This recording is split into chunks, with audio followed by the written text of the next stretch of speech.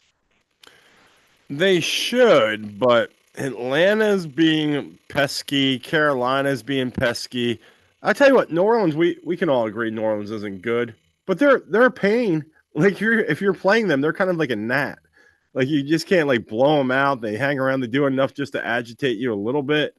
Spencer Rattler, he doesn't turn the ball over that much. Olave's killing it right now, to be honest. Kamara looks like he's washed and needs to be traded. But I mean, there's not an easy one in that division, but yeah, it's Tampa Bay's to take. Yeah, I agree with you. They're pesky, and the Giants found that out. They can beat you if you let them stick around. They still have Cam Jordan on the defense, a few guys over on that side. Taysom on the offense. He's still trying to make plays. And you talk about Olave. I love him. He's one of the guys that got on my team. I mean, he's putting up some big numbers fantasy wise. He always seems to get banged up a little bit. It's like, is he going to play? Not going to play. But he didn't practice. But I think he's going to be able to play this week. And yeah, the Saints are kind of pesky, and I think they'll win a couple more games. Uh, Question for you: does Tennessee win another game? I mean, they are brutal. I told everybody that would listen to me, I'm like, take the New England in the survivor pool. You know what I mean? And it was crazy because early on, I think the Titans had like a early 13-point lead or something like that. And my one buddy's calling me. He's like, "What are you doing?" And then the Patriots got it together and they just blew them out. 31-13 was the final score. But can the Titans win another game? They'll win one or two. They might win two. It's the one thing I will say, because especially your new coach taking over the Titans at this point, here's your rookie quarterback. The first coach is fired. Yeah, good luck with that. It's to get these guys that have the willingness to want to play, the fight to play. And it looks like at least that seems what they have, and that's all you're looking for in this team right now. If there's anybody of any value that's a veteran, trade them now, but yeah, you just want to see some effort out of these guys. And until they roll over, and you believe me, you can tell when they roll over, it'll be one of those like 38-0 games. And it's like they're done, But right now they're still trying. Yeah, I agree with you. They're still kind of fighting, and you can ask the Cardinals who they beat. I mean, if you give them a chance, they may be pesky enough. With Simmons and Ao Manor, uh, and Pollard at the running back position. They have a few playmakers, like Jerry Sneed, where they could pull off an upset. So their bye is not until week 10. I know it can't get here soon enough for them. But yeah, I agree with you. They're going to kind of find a win here and there. Uh, Straight up, if they played, I'm looking. If they played, they don't play the Jets, but if they did, I definitely favor Tennessee over the Jets. Oh, I'm all over the under on that one. It's like, oh yeah, Jets Titans shootout. Yeah, what's the over under 21.5? They're terrible teams. They're absolutely dreadful. Yeah, they are. They are. They make for a tough watch, and at least there's the gambling aspect and the fantasy football aspect that makes them palatable. So I know a lot of fans use that to kind of say, okay, something to watch. And I know a lot of times if I'm playing a guy in a bad team, I say, okay, well, maybe they'll get down early and then the other team will kind of shut it down, and then garbage time they'll get, especially in a PPR league, they'll get a lot of dump off passes to a running back. I know my younger son, I traded him Brees Hall, who you picked on me about earlier in the season. He gets a lot of dump ball passes once the games are out of reach, and the Jets are kind of working from behind against a prevent defense. Yeah, because they stink, Lloyd. That whole organization stinks. There's not one player of any value on that team. I have Garrett Wilson, and even before he got hurt, I didn't even play him the week before that. I left him on my bench. But apparently now Tyrod Taylor might start this week, but now Tyrod Taylor's hurt in practice. And it's like, Tyrod Taylor, have you ever seen a player that his health has betrayed him more than that guy? The punctured lung with the Chargers, it's just like all through his career. You know, he's got the Teddy Bridgewater syndrome. It's like every time they get their chance, something physical comes up. It's crazy, and we wish the best for him. But yeah, he's one of those guys that might be kind of snake bitten, and he's always kind of hurt and injured, and you're like, all right. I think Mariota's kind of like that too. You know what I mean? He's playing now because Jaden Daniels is a little banged up, and we'll get to him in a minute. But yeah, Mariota I would throw in that mix too as well. Some guys just can't stay healthy. Tyrod Taylor, 36 years old. That just shows you if the Jets are going to him, they're just not going anywhere. And it seemed like the team kind of was rallying around him. Speaking of awfulness in New York, Giants fans, talking about jumping off a bridge, they are apoplectic about their team. They are just disgusted. The Giants allowed the Denver Broncos to score 33 points in the fourth quarter and lose a game. They were up 19-0 at a certain point, and everybody's calling for head of Dayball and Joe Shane, their GM. What's going on with the Giants? Well, I think the question really to ask is what's going on with me because I had Bo Nix on the bench and started Drake May. Although Drake May had a good game, I stand by that decision. Who knew the Giants were going to crumble like that in the fourth quarter? That organization is another one. Ever since Hard Knocks during the Saquon stuff, we saw internally how they work. We see on the outside now what they produce. It's bad. And the fact that all these guys kept their jobs coming into this season, this should be no surprise to anybody. Yeah, and it's crazy because you're like, all right, start anew. You got a rookie quarterback coming in here, and then you got Carter coming in, a guy you can build a defense around, a guy you can build an offense around, and then they kind of struck gold with Scatterboo. I mean, he's giving some excitement to them, and but Mara, the owner, he just is like, no, I'm going with status quo, and I think a lot of it has to do all the years. He picked bad coaches like Shermer and McAdoo, Joe Judge. I mean, these guys were brutal, and he doesn't want to admit. Once again, he made another mistake, but Dayball, he's lost control of this team, and I just don't see it getting any better. And uh, it was, I think he saved his job, to be honest with you, with that big Thursday night blowout against the Eagles. So that would keep him through the end of the season. But coming up this week, it's a revenge game, and I think the Eagles are going to put it to him. Oh, it's Kelly Green week. Come on. For the Eagles. You got to celebrate the Kelly Green week for the Eagles. They get to wear the throwbacks. Or is that the genius of the Eagles to let the Giants win that Thursday game just to keep their, all their position guys still there? It's like, whoa, we don't need these guys fired. They actually have some young talent here. Nah, they're going to be bad. They're going to be bad for a little bit. I tell you what, you got the right coach in there. They have some position guys now. You got Malik Neighbors, you got Dart, you got Scatabo. You get the right coach in there, they could be something in a year or two. Yeah, they could. They could. And I think they're going to need to go offensive minded coach. I also think Tennessee, they're going to need to go offensive minded coach when they pick a guy.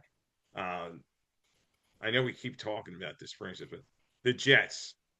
I was talking with Nate, and he says Aaron Glenn is he's done. He's going to be one and done. Do you think that's possible? I mean, yeah, Woody Johnson coming out, and he basically threw his quarterback Justin Fields under the bus and said, no coach could succeed with this guy. I think Aaron Glenn gets one more year, but what do you think? It's funny how the NFL works anymore. You're the top guy, you're the top OC, the top DC. You have your pick of jobs, and you get there, and a year later, not even halfway through a season, yeah, we might need to get rid of him.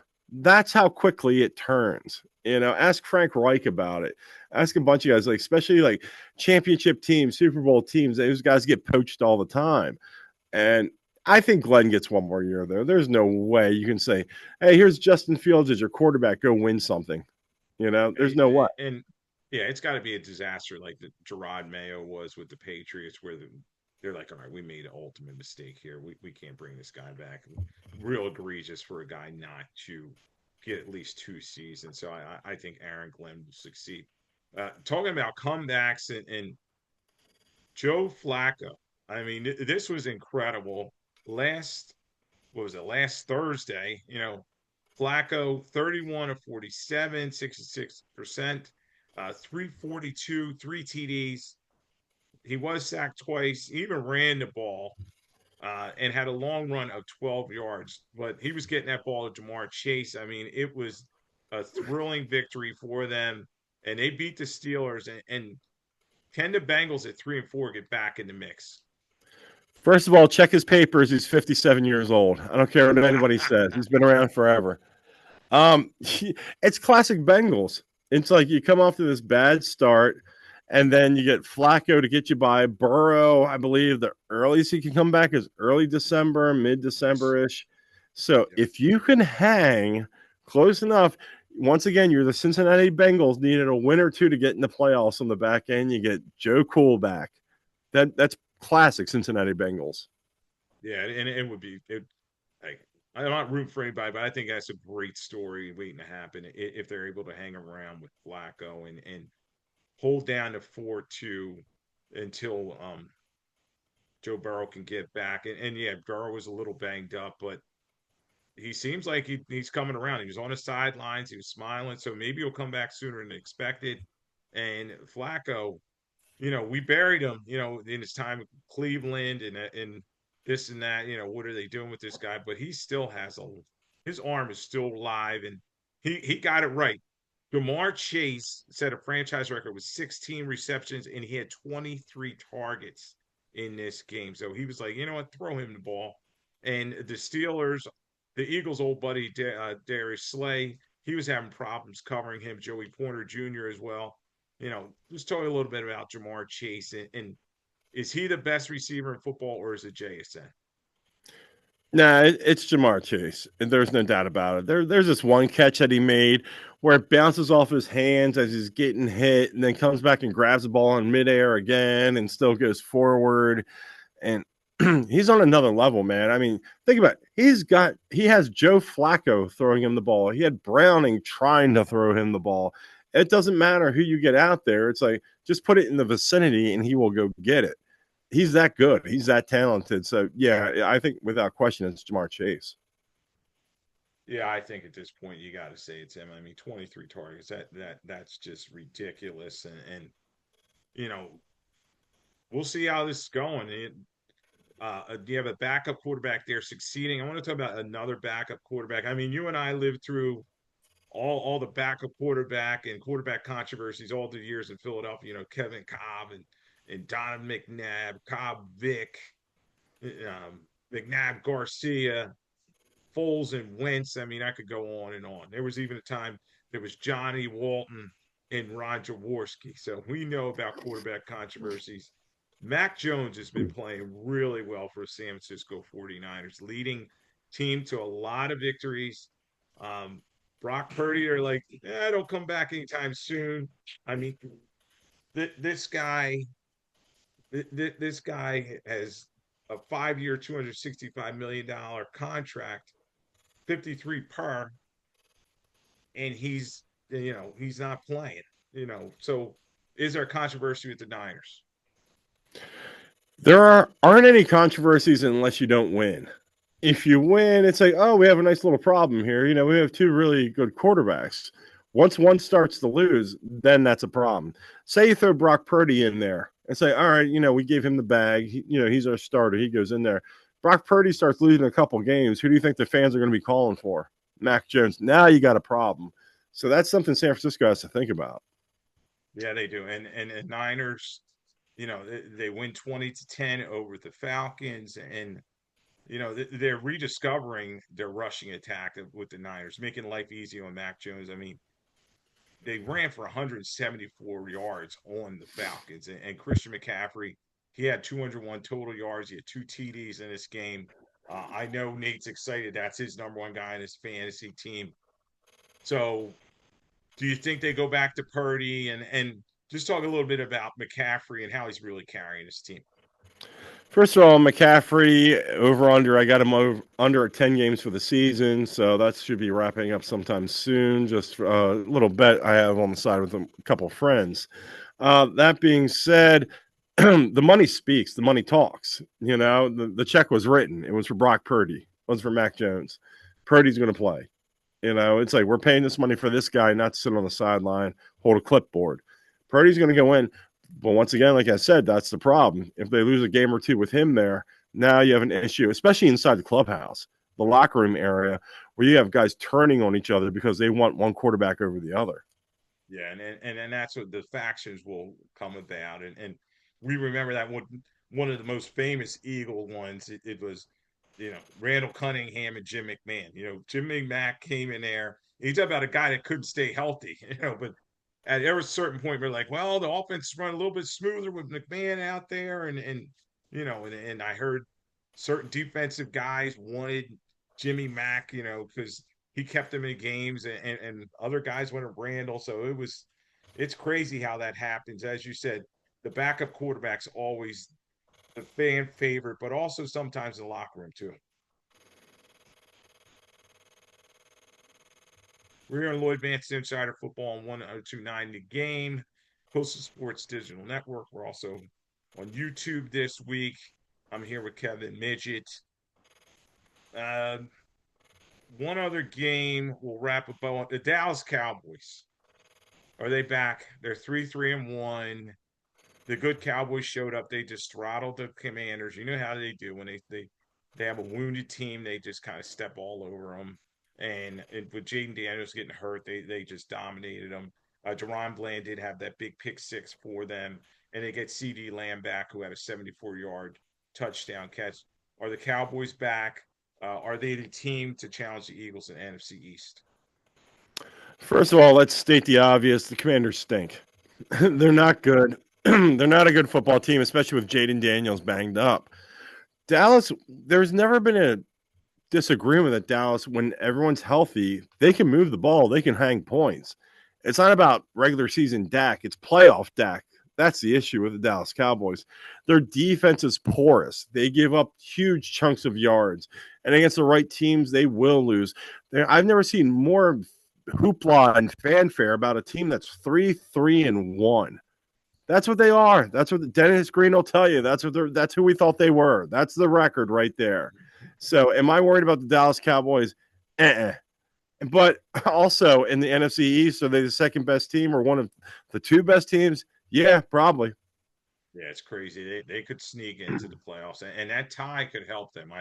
I still remember that 2008 season, the Eagles 9-6-1, and that tie helped them move up in the playoff standings. They won a division, and then they got in the mix, and lo and behold, they move all the way to the NFC Championship game where they had a chance to win it against the Arizona Cardinals. So we'll see how the Dallas Cowboys do. A big thing with the Cowboys, they're saying they're trying to trade for a defensive line help, and I'm hearing the Eagles are looking for help in their secondary because Kelly Ringo, he's not good. And he's going to be a liability for the Philadelphia Eagles if they keep putting him out there and the Jordy Jackson can't play. Um, just talking about the trade deadline, which is November 4th. And do you really see a lot of big names moving? The name I hear, I'm sure as well as you do, is Max Crosby. Max Crosby, if he ends up with Dallas, Philadelphia, or even Hendrickson with Cincinnati, goes to Dallas, Philadelphia. I mean, those are swinging trades right there.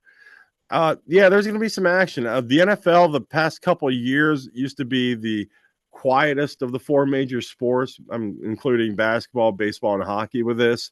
They used to be the quietest trade deadline, like when was it the Eagles made the trade for a die that one year. You know that was huge because there's not a lot of trade deadlines. So trade deadline moves, I should say. But last year and the year before, there's more and more deals coming. So with that being said, I expect more and more blockbusters to follow as well.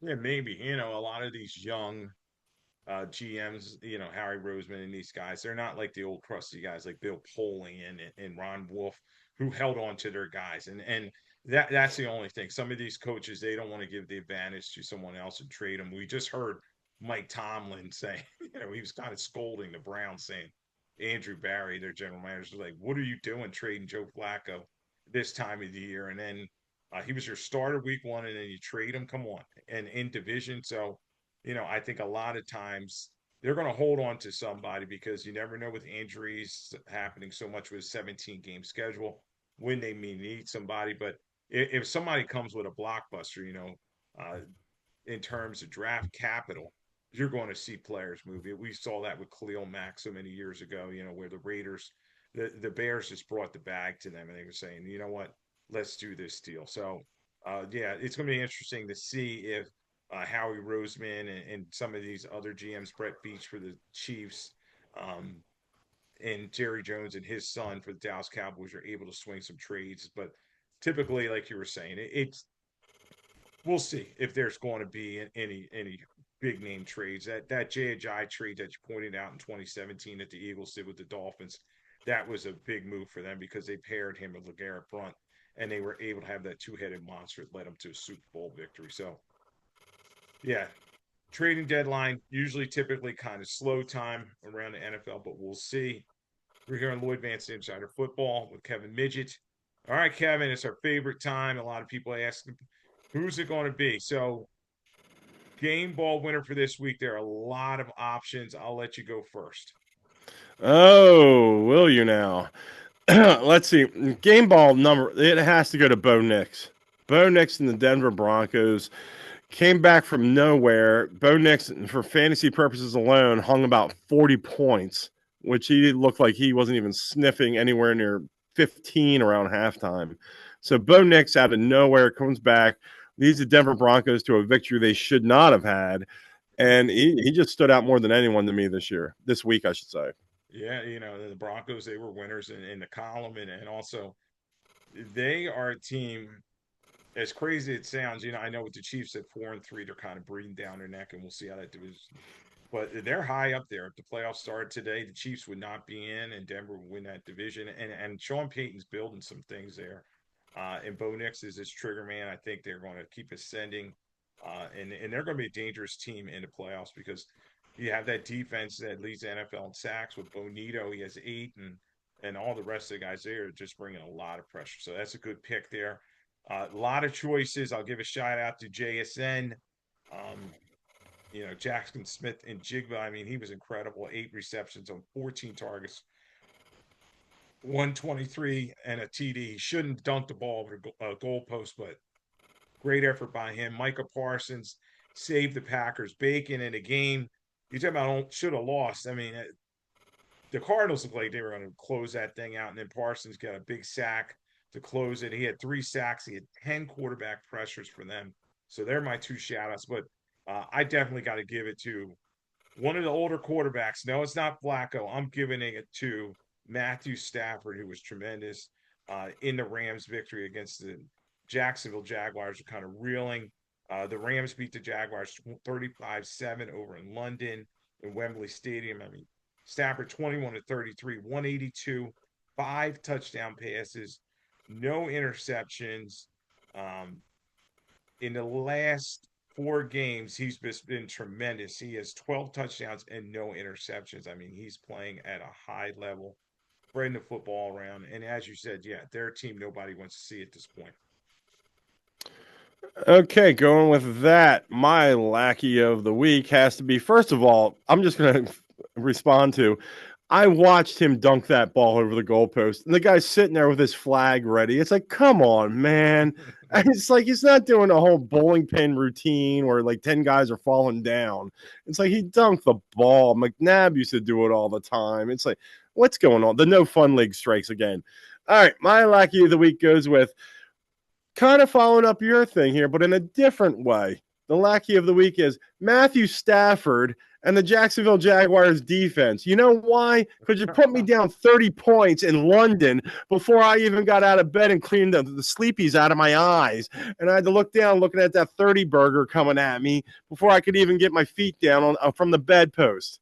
It's like, thanks a lot, man. We're Jacksonville. By the way, make them run the ball. When he throws the 3rd touchdown, you know what? How about we let him run the ball? No, we're just going to leave the lanes wide open, man. Devontae Adams, do what you want to do. So thanks a lot, Jacksonville Jaguars defense, you jackasses.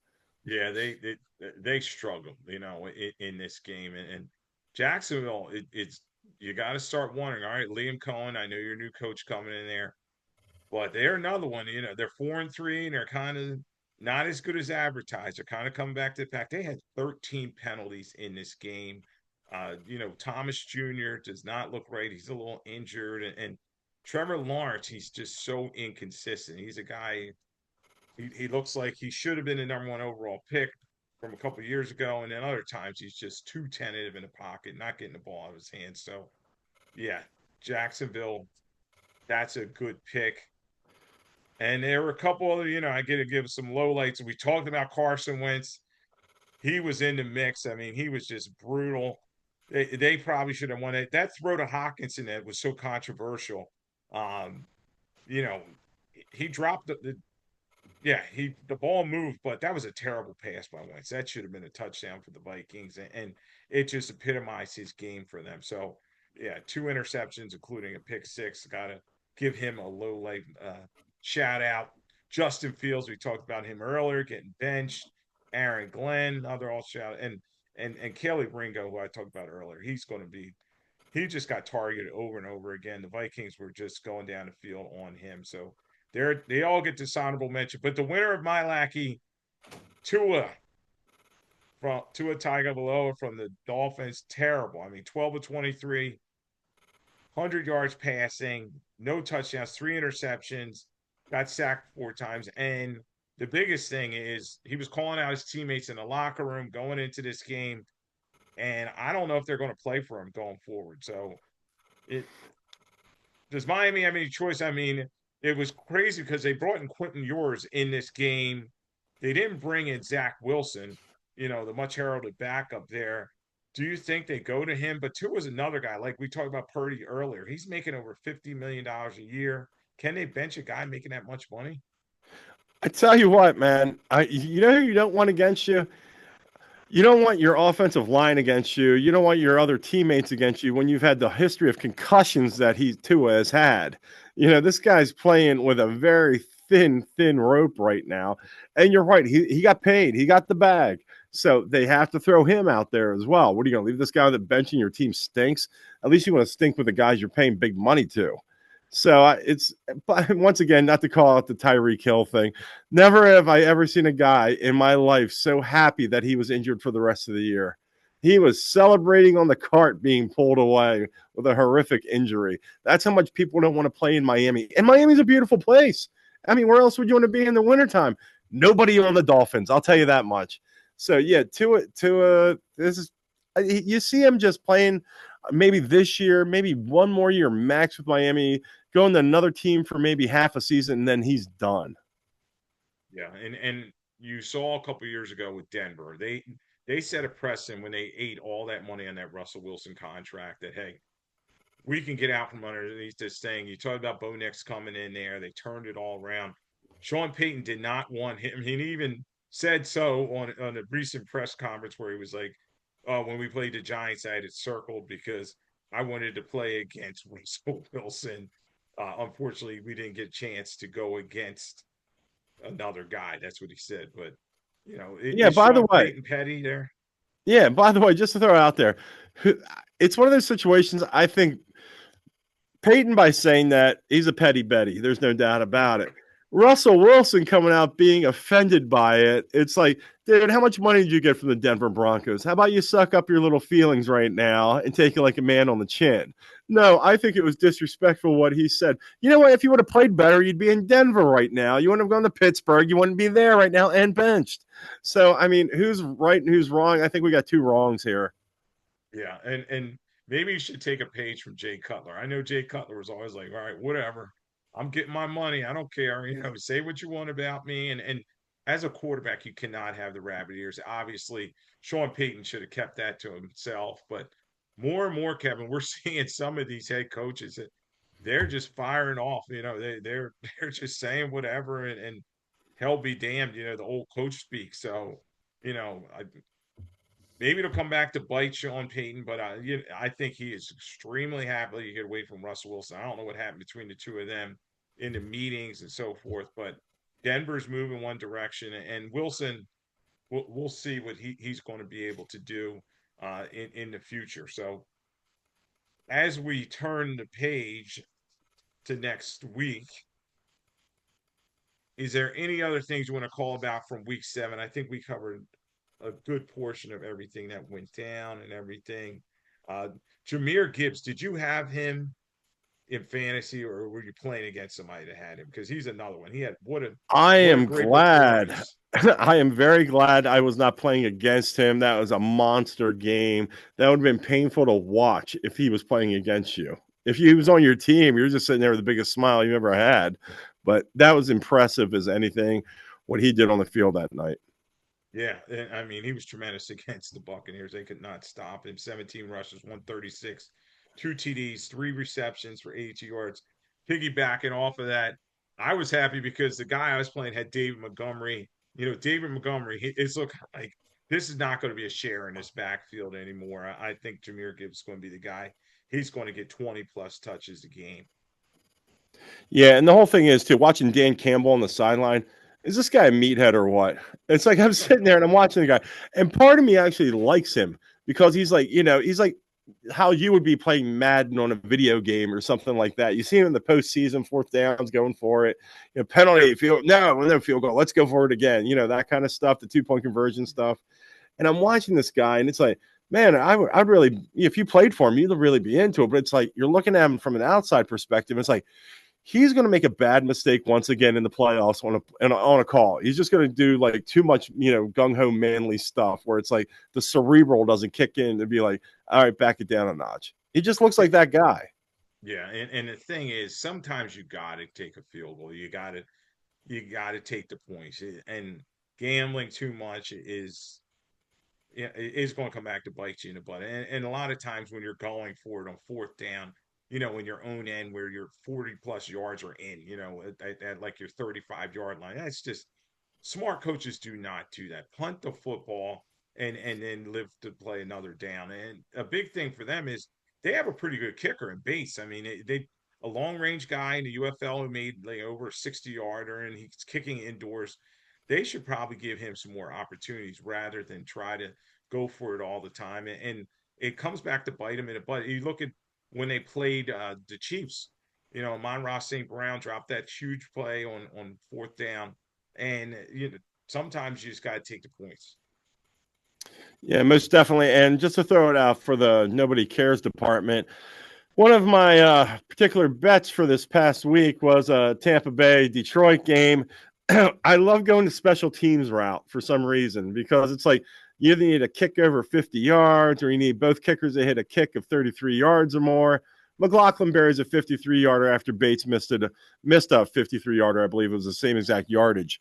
So once again, I'm like, man, come on, Bates. It's got to be a long kick because I know Campbell's going to go for it. 58-yarder. I'm like, Campbell's not putting him out there, man. There's no way. He already missed a kick from 53. No, Campbell puts him out there. He bangs it off the upright and it bounces in and it How was about that? good. It was like, you got to be kidding me. Did I hit the bet? Yes. Should I have been in a position? Not at all. Thank you, Dan Campbell. Yep. Yeah, and that was a kicking situation that went well. How about the kicking situation for the Giants? Jude McAdamani, I might be saying that wrong. Terrible. He missed two extra points in that 33-32 loss to Denver. He got cut this week, and then news came out he wasn't even a starter at Rutgers. So what were you doing, picking him up? The Giants cut him. Graham Gano, I think, is coming back from injury. They also have Young Ku on the roster. But talk about the Giants kicker situation. I think the Giants just stink at scouting. I think they got lucky with Jackson Dart. I think they got lucky with Scatabo. I think Malik Neighbors was such a home run hit they couldn't have missed on. It's like you have to take him. I think they are terrible.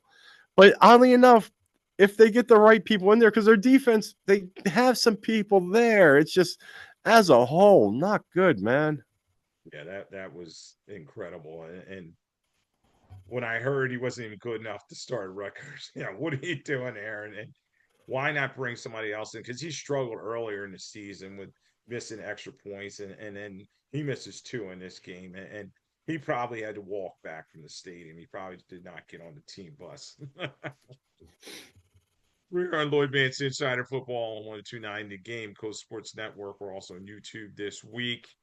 All right, Kevin, we're going to turn the page and start looking at week 8. Now, this is buy-a-geddon. There's 6 teams on a bye this week, and hopefully your fantasy lineups are all set in stone. You can pick up some guys as replacements because Arizona, Detroit, Jacksonville, Los Angeles Rams, Raiders, and the Seattle Seahawks are all on a bye this week. I know for me it was tough because JSN's not playing, and I'm like, all right, I got to find somebody to scramble together a lineup with. Well, I'm sorry to hear that, Lloyd. I had to pick up a backup kicker. That's the only thing I had to do because Oh, Bates is on bye this week. So I'm like, yeah, I'll pick up a kicker. Sure, why not? Let me find a team that won't punch the ball in, but they'll get close enough, to get a couple shots. And although the guy I'm playing's got like 4 dudes on bye, so yeah, I'm looking forward to this week. all right. We kick it off tomorrow on Thursday night. Minnesota Vikings. They're 3-3 coming off a game against the Eagles. They probably think they should have won, but Isaiah Rodgers, a guy who was a hero earlier in the season, he's kind of struggling at this point. They're going against the Los Angeles Chargers, uh, who are 4-3. The game is in Los Angeles. They're also a team trying to find their identity. They started out red hot. We talked about their victory over Kansas City opening night, and then they also um, beat Denver late in the season. But how do you see this one going? Uh, to be honest, you got 2 teams that need a win. I mean, Captain Khaki there started out well with the Chargers. They're starting to leak a little oil right now. They're dealing with the whole running back situation. Are they a throwing team? Are they a running team? I think their identity is getting a little mixed up. And the Vikings are trying to hold up in there too. They get JJ McCarthy back, but at the same time, how good is JJ McCarthy really? We've only seen him for a couple of games. Did he look like he had promise? Yeah. So you got whoever loses this game, I think, is going to start spiraling in the wrong direction. Definitely. I agree with you, and I'm going to go with the Chargers in this one. I just think it's a home team, and you Justin Herbert, he's going to be able to get his targets. The Keenan Allen, and we saw that the Vikings defense, you can move the ball in their secondary. So as long as Dallas Turner's not getting any heat on them, because the Chargers line's a little banged up, I think that Herbert will be able to get his catches and his throws in this one. Lad McConkey, watch out for him in this one, and it'll probably be a close game. But Carson Wentz is starting for the Vikings. Need I say anymore? So that was my main onus for picking the Chargers. All right, this one we won't spend a lot of time on it, but you got the 0-7 Jets at the Cincinnati Bengals, who are 3-4. And this is one of those games we talk about holding down a fort until Joe Burrow comes. Joe Flacco going against one of his many former teams. I expect a lot of Jamar Chase in this game. Sauce Gardner's kind of banged up, and the Jets' defense is name only. So I'm going to Bengals in this one. Just for the sake of argument from the last one, I didn't say it. I will. I'm with the Chargers on that one. This one's the Bengals. I mean, the Jets at this point still don't know who the quarterback's going to be. Tyrod Taylor, a knee thing, I believe it's a knee. He's day to day. God forbid, after you already came out, you had the owner come out against, Justin Fields. Now you got to put him back in to be a starter. That doesn't bode well for them. So yeah, I definitely lean on the Bengals. And then they'll be even. They'll be 4-4, and yeah, Joe Burrow's probably going to attack his rehab any further, more, and they'll probably keep Hendricks in. He's probably not going to get traded because he's our main piece on defense. So, yeah, I think the Bengals will win this one. This is an interesting game. Chicago Bears 4-2. Your guy Caleb Williams actually he didn't play that great this week, but they won 4 straight games. They're at the Baltimore Ravens. The Ravens should be getting back Lamar Jackson. Everybody I talked to said he was at practice today. Harbaugh was non-committal. I think Baltimore at 1-5. I don't think they're out of it yet. I think this is the beginning of a mini comeback for the Baltimore Ravens. The one thing I think people need to realize is it's not just Lamar Jackson that's been injured. That whole defense, it seems like, has been maligned and injured as well. So they need Lamar just to help them score points. And what kind of Lamar are you getting back at this point? Is Derrick Henry, is Father Time showing it on Derrick Henry or not? I'm going to go outside the box. I'm going to take the Bears. Wow. And then we'll see if that's going to hold. That game's in Baltimore, but we know they played terrible a couple weeks ago. I Or will say though, Houston I will came say in. for one thing though, Lloyd, I am not financially betting on the Bears, but for our intents purposes, I'm picking the Bears. Yeah, I definitely agree with you. I wouldn't put no cake on that game, but Yeah. yeah, I think if Lamar Jackson plays it, they're going to be able to beat the Bears, but it may be closer than people think. And if Baltimore's going to go on a mini run, I think they am. They are. I think they have the opportunity. When you talk about the Baltimore Ravens, you look at their schedule. Chicago at Miami, at Minnesota, at Cleveland, the Jets, and then they have Cincinnati before they play the Steelers week 14. So they could be some winnable games for them. And if they get people back healthy, they already got Kyle Hamilton back. And their defense, as you said, is very banged up. They can get some other guys back. Ronnie Stanley on our offensive line. That'll help them. We saw that Derrick Henry still has some teeth in the last game they played before the bye. He had over 120 yards. So, yeah, going to be an interesting game, but um, I'll go with the Ravens in a close one. Miami at the Falcons. You're talking about a team in Miami that's nowhere near consistent, and then you have the inconsistent Falcons. So we talk about the reeling of the Dolphins and just what a mess Tua is and McDaniel and just the whole situation there. I think the Falcons at home and you can't forget about my number one guy in my fantasy team. Not talking about fame, but Bijan Robinson is just playing incredible. I think he's going to have a huge game in this one. So I think I'll go with the Falcons. I agree with you with Atlanta. First of all, I think Miami, at the end of the day, they're one of the bottom three teams in the NFL this season. I like the Saints better than them. The Jets might be worse than them. So you have two of the worst teams in the league basically in the same division. On the flip side of the coin, though, Michael Penix Jr. is getting some W's. Bijan Robinson showing out. Atlanta's got a little something there. We don't know what it is yet. It's one of those teams I think you have to let it, flourish a little bit over the next couple weeks. But yeah, I like Atlanta in this game. Yeah, Atlanta could be that team that gets this, seventh spot in the playoffs, kind of sneak in their young team. Uh, and they just have no conscience at this point. And with a guy like Bijan Robinson and Penix playing pretty well, a defense led by Jesse Bates, that Raheem Morris may have something there. So yeah, I agree with you that they should win that game. The Cleveland Browns got to win. They're 2-5, but they are at the New England Patriots, who are really ascending. We talked about Drake May earlier in the show.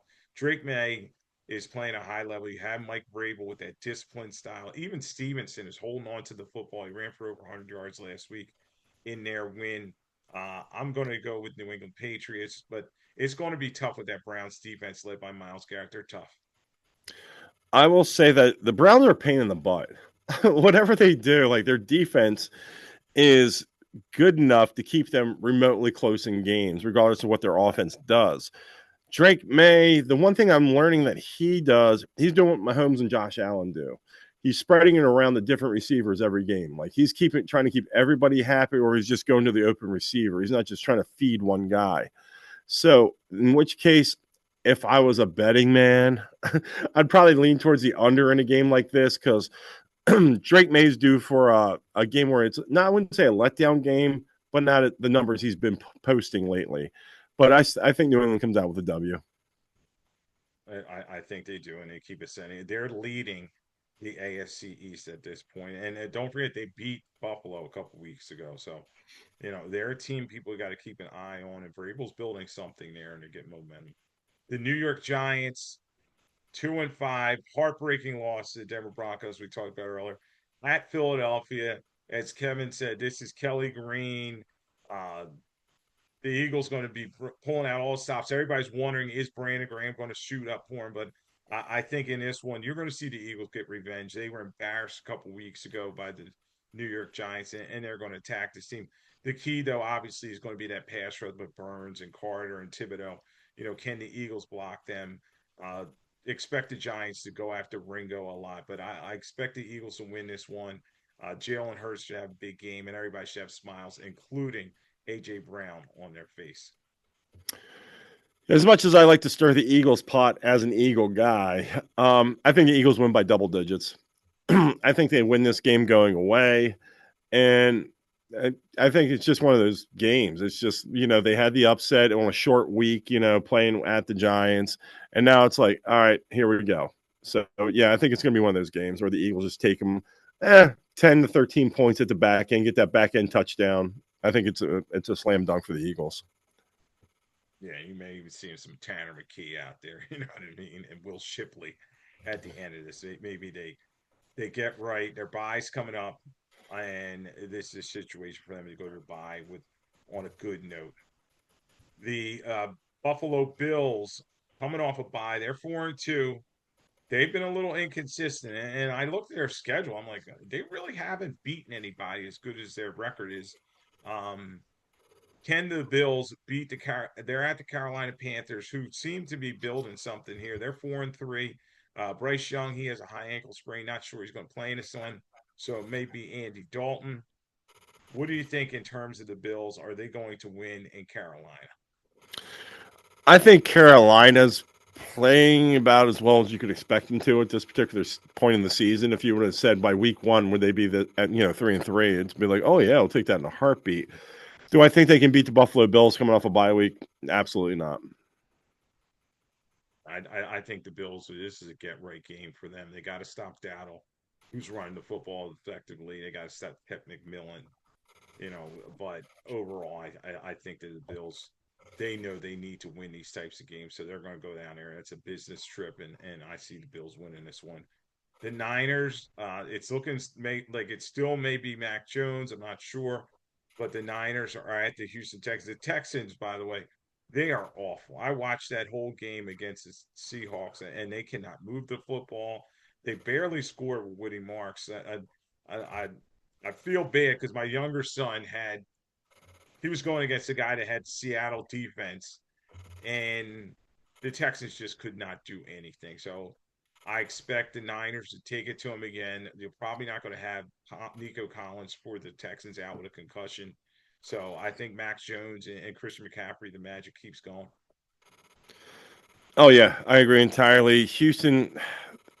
The thing is, if you look 2 seasons ago, CJ Stroud was a breaking out star. The ball was going everywhere, and now, man, they can't move it for an inch. And I don't see it getting any better. Yeah, San Fran definitely.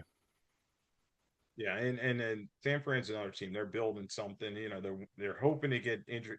Brandon Ayuk and Jennings, and they got Kittle back this week, but there's a bunch of injured guys that they have, and they're hoping to get them back. So yeah, but they're putting up W's. That's all that matters.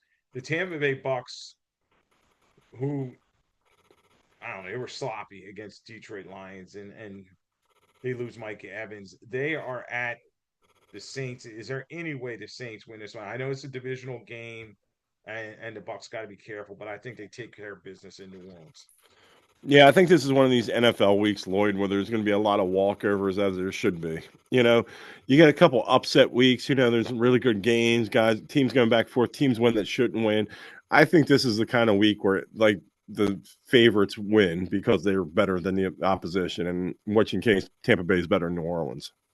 Yeah, and I agree with you that you're going to start seeing, some of this separation, and I don't think teams are going to take up people so lightly. We saw Cleveland beat the Packers, 13-10. That was early in the season. And teams understand, all right, now we're getting close to Halloween. A lot of teams are having their identity and they kind of need to stack these wins, beat bad teams when they can, and keep their foot on the gas. They cannot be sloppy. And that's what you saw in a lot of these upset type situations like the Eagles we talked about, a couple Thursdays ago where they lost to the Giants. So yeah, I agree with you that this is a week where teams take care of business. I think the Bucks beat the Saints. Um, Dallas 3-3. We talk about are they for real? Well, guess what? They got a heavyweight matchup going to Denver, and that defense and the Dallas offensive line, other than Tyler Smith, they're not doing that great of a job. But everybody's all happy, smiles by Dallas when they blown out the Washington Commanders. But this is a tough assignment for them, playing at altitude. I do expect CD Lamb to have a great matchup one-on-one with Surtain, but I will go with the Broncos because they're just a more physical team. I think Dallas looks really great against mediocre teams and worse. When they play somebody who's at their level, if not just a little bit above, that's when you see the chinks in the armor. Like you're going to see some bad Dak throws at this point. You got CD Lamb going against Sertan. I mean, there's going to be an issue there. So Dak's going to got to use the other half of the field. You got Sean Payton gearing up the defense, ready to go against Ferguson. And Javonte Williams is returning back to play against Denver. You got a lot going on here. But I think, I think the Broncos come out with that one. I'd be surprised, to be honest, if the Broncos don't win that game. Yeah, and with a veteran coach like Sean Payton, he's going to have a game plan, and I'm still not sure with Dallas in terms of Schottenheimer, matching X and O's with somebody. So yeah, I'll go with Denver in that one. Coming down home stretch here on Lloyd Vance's Insider Football on 1029 The Game, Coast Sports Digital Network. I'm here with Kevin Midgette. We are previewing Week 8 at this time. All right, this is one of those games you were just talking about where a good team is going to take care of business. The Tennessee Titans, the little engine that could, the poor guys, they're 1-6. They are playing at the division-leading Indianapolis Colts, 6-1, best record in football. I just expect this to be a total blowout. Could even be a shutout. You know, Definitely go with the Colts in this one, everybody. And I fantasy wise, try to get as many Colts in your lineup as possible. Jonathan Taylor and the rest of the guys. Yeah, I think this is a woodshed game. I think the Titans get taken to the woodshed real early, real often. And if you're a fan of the Colts, you can maybe start making plans to do something about around the late third quarter, early fourth quarter with your significant other. Yeah, it's 4:25 start, so you can get ready for the evening. Maybe get ready to watch 60 Minutes or something. You know what I mean? Little Netflix Because night with your wife, yeah. yeah, because I think the Colts dominate this one. And in terms of picking up guys for others on buys, look at Alec Pierce. He's a guy at receiver position. He's available. And he's been playing well the last couple weeks. Maybe he can be a fill-in for all the teams that are going to buy that we were talking about. Sunday night football. This on paper looks like a good matchup. It's Aaron Rodgers' revenge tour. It's the Green Bay Packers, 4-1-1, who lead the NFC, by the way, which is crazy. They're at the Steelers, who are 4-3. Aaron Rodgers, chance to go against his old team. The Steelers, though, they're just so inconsistent, and their offensive line has struggled. I expect a big game for Micah Parsons in this one, but it's probably going to be a close one. I'll go with the Packers. They have a replacement kicker from Brandon McManus who's been kicking the ball pretty well.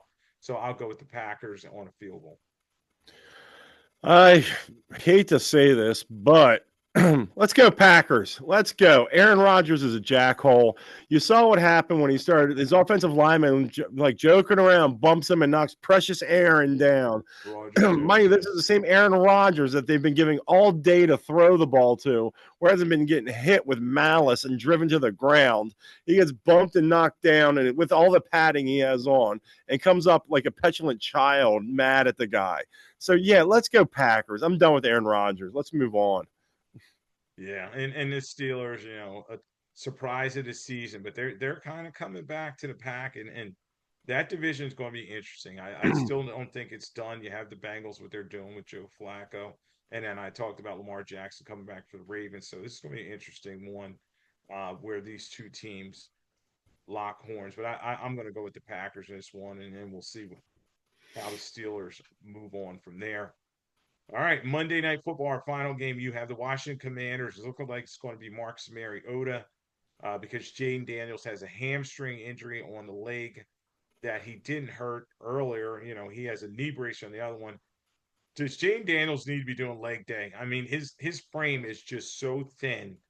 I'm worried about him taking the hits that he's going to need to in National Football League. I think it's just tough to see Jaden Daniels taking these hits, and your mind doesn't automatically go to RG3. Some guy who busted out, took the league by storm and then was taking hits. I blame Marty Schottenheimer, by the way, about RG3, so that's a different story for another day. But that being said, it's like Yeah, it's the hits, it's the wear and tear, it's the learning how to get down, get out of the way, go out of bounds. And he needs to be 100% healthy before they even try to bring him back. It's not about this season with the Washington Commanders, it's the future with that quarterback. Yeah, and it's crazy because his mom's like, she was talking to I don't know, if it was social media or what. She was like, keep RG3 name away from my sons.